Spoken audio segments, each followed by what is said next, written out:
And what a 1031 exchange enables us to do is to legally defer the capital gains tax.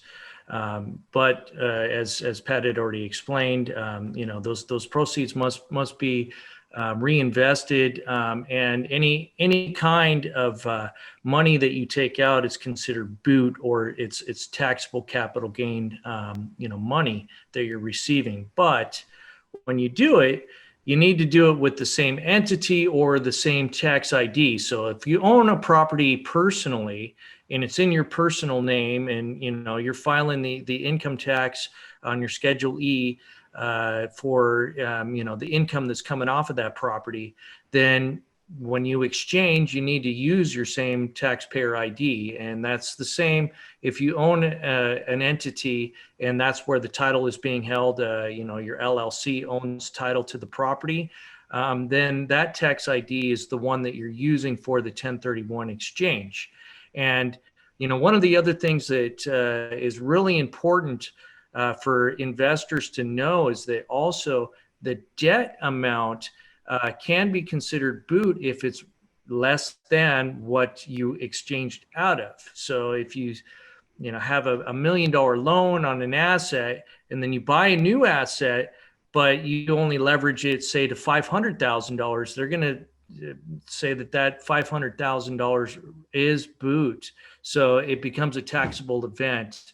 And so you want to make sure that your debt, in addition to the purchase price and your step up, from your sale price to the replacement property, is going to be equal to or higher than what you relinquished.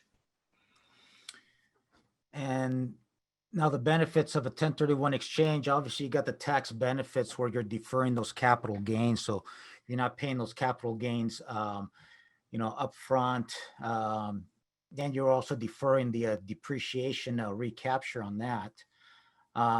You get to grow and diversify your portfolio. So,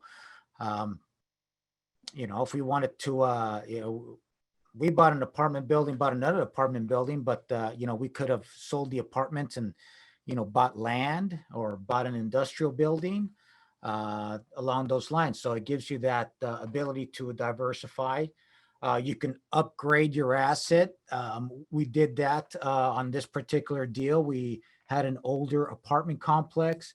We bought another apartment complex, still a relatively older complex, but it was not as old as the other one. It had better heating and air conditioning systems in there. So it was an improved property there.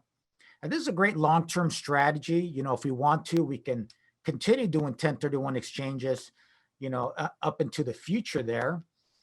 And it's a great way to hand down your assets and the profits tax-free to your heirs, and build a legacy of wealth for your family and future generations.